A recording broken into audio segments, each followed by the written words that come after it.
The Sisters of Mercy movement was founded in the Irish capital of Dublin in 1883, and it wasn't long after when the movement arrived in Australia.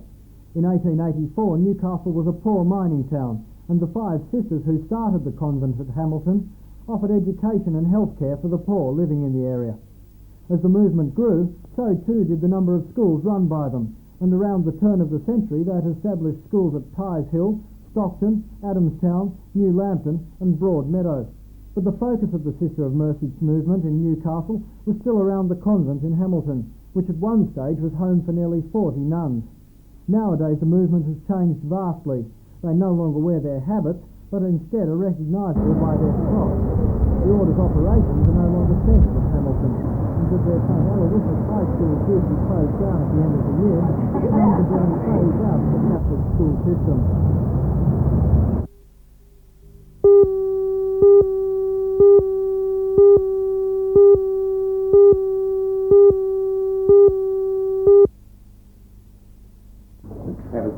Speakers will include Edward Platt, the The appointment of the Royal Commission now next December, who was recently released from and wrongly convicted Mr. Strait is a classic example of such a case. I think it's important for justice to be done and done fairly. It's also think Mr. Strait being here is a signal example. at the University of Newcastle. Well, what purpose do you think could be served by tonight's meeting? I think it is basically to bring out to the public that there are facts that are not generally known, and that there is still disquiet that a tragic miscarriage of justice has occurred in the Chamberlain case, and the need for some form of inquiry. I think you're aware that Senator Mason has introduced a bill in the Senate, and I would hope that this in one way or another will lead to a formal inquiry where the facts of the case can be re-examined as they were in the case of Mr. Splatt. Is it a matter then that the authorities are refusing to respond in the way you'd like, and so you're trying to get the snowball of public opinion behind it? Certainly, yes.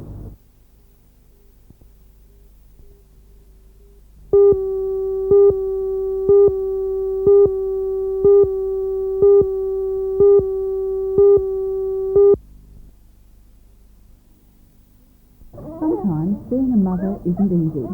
To see the German Shepherd, lately it's become more and more hectic, but it's a labour of love.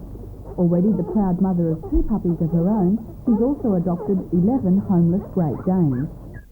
The pups were orphaned when their mother, an Australian champion Great Dane called Sapphire, died last Friday after a caesarean operation. When they're fully grown, it'll be a case of 11 cuckoos in the nest, for each one of them will tower over their generous foster mother. The pups already have a claim to fame. Sapphire was also the mother of the newest addition to the cast of the popular program A Country Practice, Hamlet, the 3-year-old Great Dane.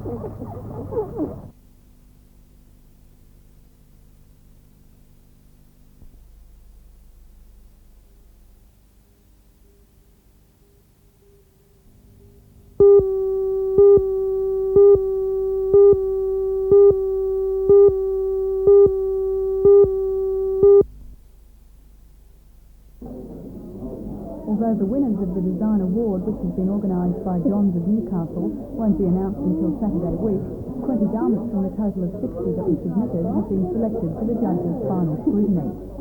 The competition, which has been organised in the last 12 months, has attracted entries from 20 school students, as well as students from the Tate School of Fashion, and according to the judges, the entries in the 2 categories of evening and casual wear are of an extremely high standard. For those wishing to catch a glimpse of the garments, a special fashion parade will be held at Charleston Square next Thursday evening, with the 20 finalists modelling their own designs.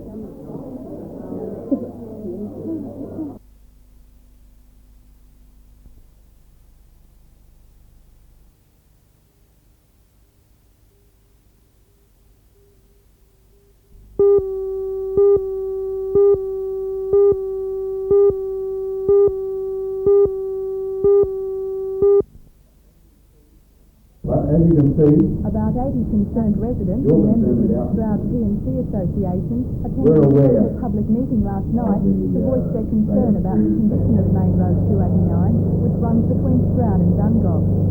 The PMC Association fears for the safety of children who travel the road from Stroud every day to Heidelberg and Dungog, as well as other motorists who use the road. The worst section of road falls within the Great Lakes Shire, and according to PMC President Kevin Schreiber, the Shire Council is not doing enough to improve its condition. We've written to the DMR and the Great Lakes Shire. They have passed the buck. The DMR said it's the Great Lakes Shire Council who sets the priorities in the road.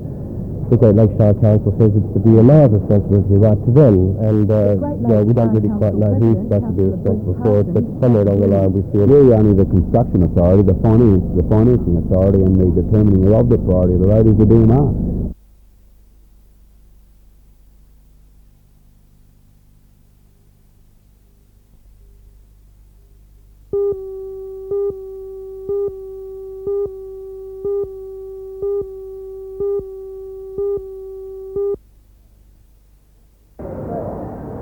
Is being staged at the basketball stadium at Broadmeadow. It's been organised by the local restoration organisation, and many major local retailers have represented. Bread and butter lines and washing machines and dryers, etc. on view, and nowadays there'll be a lot of interest in the wide variety of videos, stereos and cameras. The rest of the expo opened this morning and will run until Sunday afternoon. President of the NBN is going to NBN Television aimed at the cancer research unit at Suburban Hospital.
Right. The air ambulance was transferring 17-year-old Mary. Mary, what happened? Exactly what from the beginning? She'd gone into labour prematurely. The aircraft was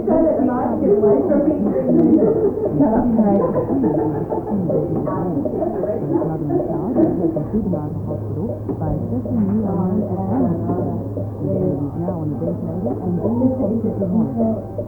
I didn't get in the cover until 2 o'clock the next morning, and the pain stopped. And then I started again yesterday at 1:30, and at 4 o'clock they just flew me down here, and 5 to 6 I had the baby 6 minutes before we just left land. Were you worried when you suddenly realised that the baby was going to be born out of breathing tanks still up in the air? I wasn't really worried because I was in so much pain. You're happy the way that everything's turned out now? Mary could be back in Walter with her 19-year-old boyfriend and 1-year-old daughter Rebecca within the week.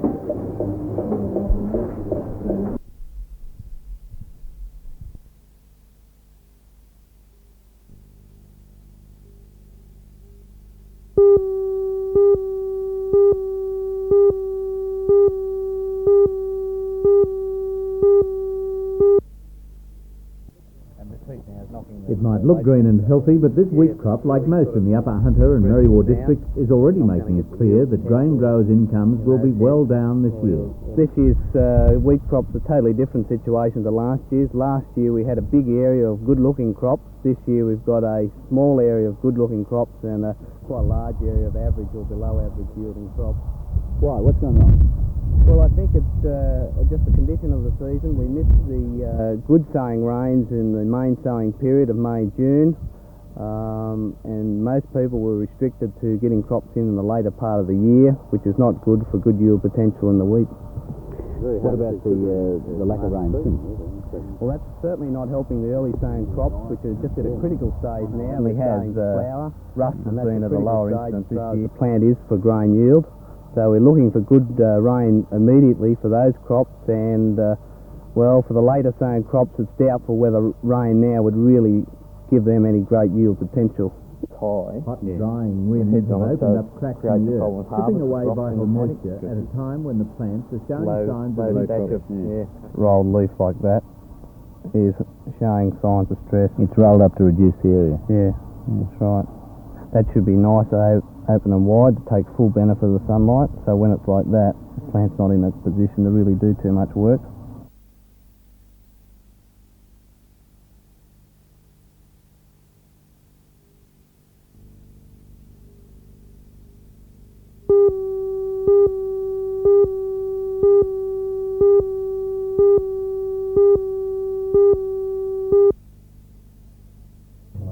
Only hours after the birth of baby Chelsea in the Mater Hospital at Waratah, Craig and Jenny, with their little 3.7 kilogram girl, were happy to talk about their firstborn. Being at the birth was an emotional experience for the Liverpool Super Soccer star.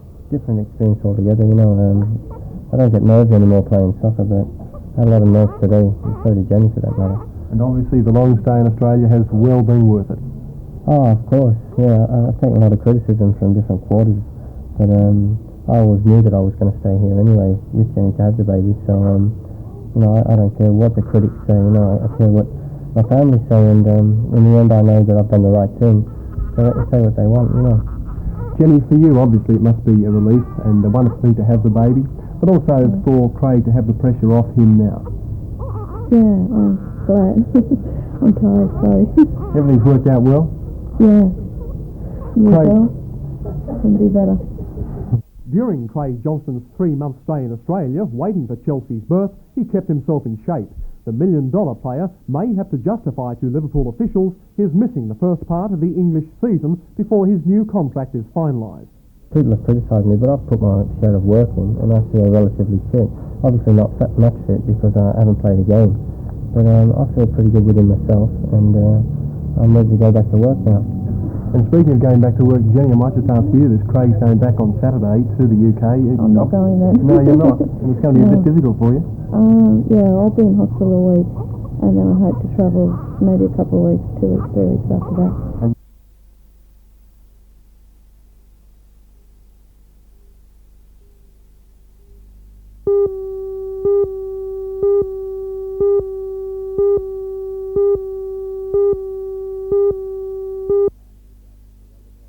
And we've got Sir Robert Helpman, obviously known for years, who's going to be very, very funny. Not I play, who's rather sort of a hell-raiser. We are all. His first comic role for more than 20 years. It's a comedy about a famous actress, Googie, about her birthday when 2 of her ex-husbands turn up with 2 different proposals. One to remarry her, and the other one, not I play, who's rather a sort of a hell-raising actor, it's a theatrical play, wants her to be in a new play.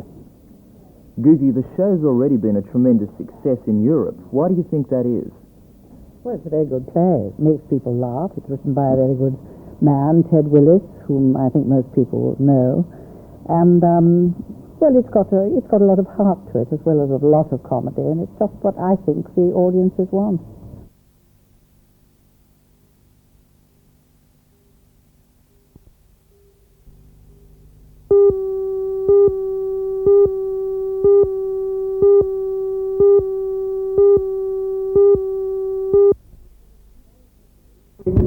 Was agreed, which kept the costing of that package down to the 15.1%. Take your package away, we're not going to have a bar of it. I'll read it to you. The government amendments would have on the superannuation package. And the second one is superannuation unions. There are another in the new guidelines, the National and the Public Service Board. Well, the government proposal is going to the government proposal is going to place two types of workers in the workforce after next year.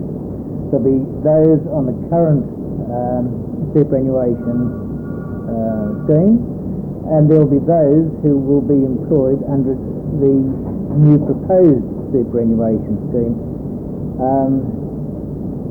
It means in effect that the workers in the same industry will be working under two separate awards, and that, as far as the union is concerned, is intolerable. Now, what proposal does the Teachers Federation put forward to try and rectify this situation? Well, the State Superannuation Advisory Committee put forward a package of amendments back in 1981, which has been discussed fairly thoroughly with the unions, even though the Teachers Federation had some disagreements with some of the aspects in that package. There was general consensus, and that policy or that package was presented to the government as being endorsed by the union. The government chose to ignore that, said that the package was not on, that they would be creating a new scheme for new entrants, and that those currently in the scheme would stay in that new scheme, or the current scheme.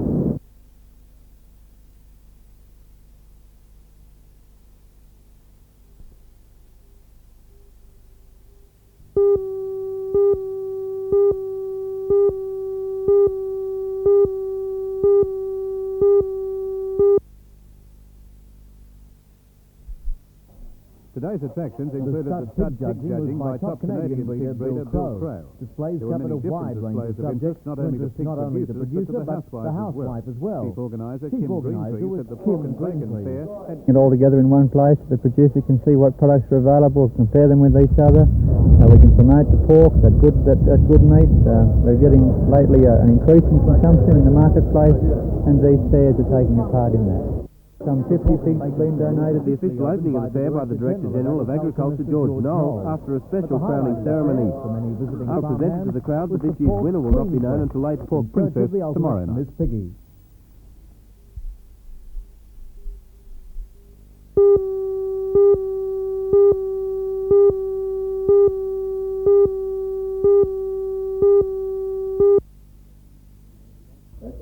Good morning, everyone, and welcome once again.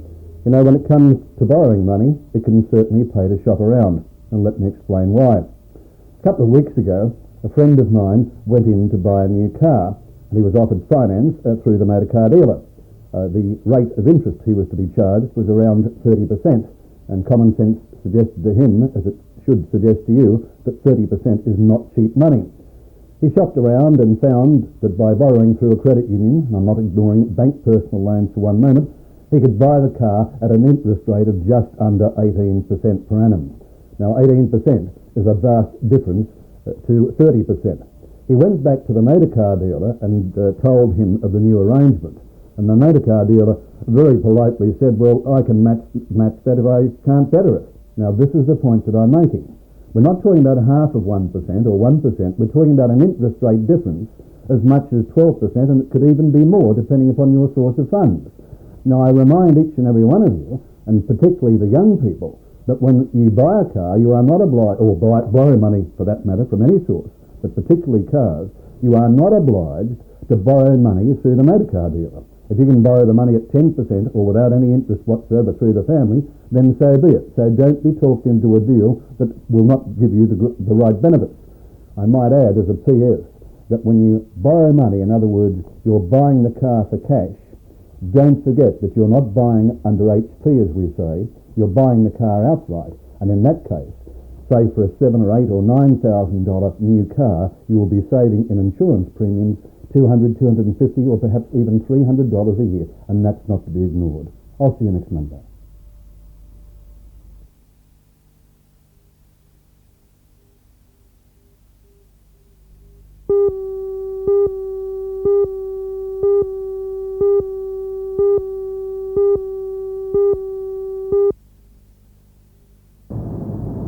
Newcastle, surgeons will be meeting over the next few days to discuss their stand. But as the president of the Heart and Mental Association, Dr. Ian Walker, explained, the doctors are militant. The primary underlying difficulty that the specialist surgeons face is that they have been locked into providing free services to Medicare patients in hospital without their consult and without negotiation. And in the words of one of my colleagues today, this is forcing the doctors to give charitable treatment to the patients. They say that it is not the government's right to demand charity, it is the doctor's right to treat patients on an honorary basis if they choose to do so. And they are very indignant about the fact the government has decided that there will be no allowance for the increased amount of honorary work that they are providing for their patients. Meetings between executives from Marsden, Royal Newcastle, Wallsend and Maitland hospitals and the health department were held today to discuss contingency plans if the doctors carry out their threats to resign. Although the Deputy Regional Director, Mr Ken Miller, refused to detail the plans, he says the situation is well in hand. At the moment, he says, there is some non-urgent surgery being cancelled. At this stage, there has been some elective surgery cancelled, but the doctors have indicated that they will continue to maintain emergency services. So there's no problem. If you do need a doctor, he'll be there? Well, we hope so. Some have, of course, resigned completely, but at this stage, the general policy that they've indicated to us is that they will be willing to provide emergency services. So if the visiting medical officers in Maitland and Newcastle do resign, that'll leave the staff specialists, most of whom are employed at the Royal, left holding the medical bag. That's unless they go on strike, as has been suggested in support.